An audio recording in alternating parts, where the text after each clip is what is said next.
Tidak bisa dipungkiri beberapa hari belakangan ini, hal mengenai tunjangan DPR maupun korupsi menjadi perbincangan oleh banyak sekali masyarakat yang ada di Indonesia. Tapi siapa sangka di acara Pasca di tahun 2025, KDM sempat datang ke sebuah gereja dan melakukan inovasi baru yang sangat jarang dilakukan oleh perwakilan rakyat ya teman-teman. Dan kalau kita berbicara mengenai tunjangan DPR ataupun korupsi, Kang Deddy Mulyadi sendiri juga sempat mengeluarkan statement mengenai korupsi maupun tunjangan DPR ataupun DPRD. Yang pertama, revisi sistem honorarium berbasis kinerja.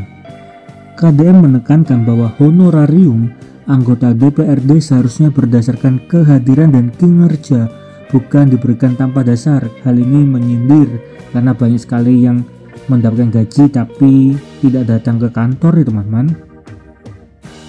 Jadi ini menyindir stigma bahwa kalau DPRD bicara dibilang cuma bicara, kalau diam tetap dibilang tidak kerja tapi tetap dapat uang. Yang kedua, ketidakadilan antara DPR dan DPRD. Dia menceritakan pengalaman apa yang dialami DPRD seperti honorarium yang tidak mencukupi, padahal anggaran besar banyak dipotong untuk hal yang lain. Menyampaikan bahwa efisiensi keuangan perlu dilakukan agar anggaran berdampak nyata untuk rakyat. Dan yang ketiga, komitmen anti korupsi dan juga transparansi.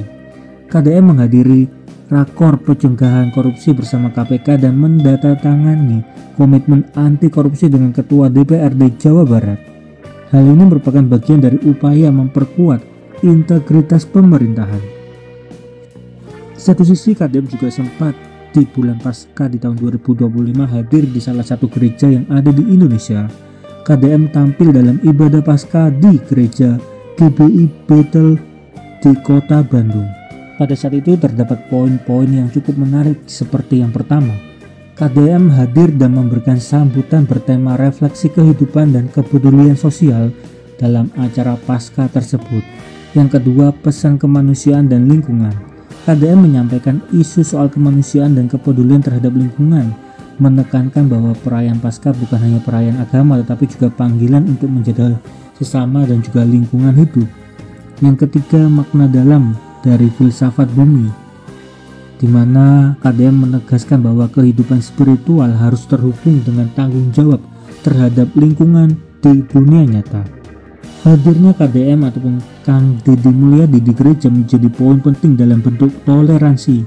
Bahkan pada saat itu Kang Deddy Mulyadi juga berkali-kali memanggil nama Tuhan Yesus dalam acara Paskah tersebut. KDM juga memberikan contoh, sebagai contohnya Tuhan Yesus menjadi panutan bagi orang Kristen ataupun Katolik, karena saat Tuhan Yesus disakiti, Tuhan Yesus memilih untuk tidak melawan. Dan menurut KDM, orang yang disakiti tetapi tidak melawan, dia adalah pemenangnya. Jadi apa komentar dari teman-teman? Saya ingin mendengarnya di kolom komentar. Yang kalah itu ketika orang sudah begini lantas masih begini merasa paling hebat. Kamu yang kalah, dia yang menang. Tuhan Yesus tidak ngajarin itu pada umatnya. Atas pengorbanannya berani mengorbankan dirinya demi keberlangsungan umatnya, demi keselamatan pengisi buminya. Dia berani disakiti, dia berani menjadi orang yang ikhlas tersakiti. Kemudian dia pergi dalam keadaan tersenyum, tidak dalam keadaan meringis. Itulah pengorbanan yang tertinggi. Maka berhati-hatilah ketika kita menyakiti orang yang orang itu tidak melawan.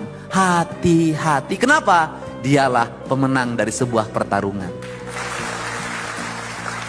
Hari itu memang seperti dia tersakiti, hari itu dia kalah. Tapi ingat, seluruh semesta menyaksikannya dengan penuh cinta dan rasa. Kau akan dihancurkan pada suatu saat akta kepongahan.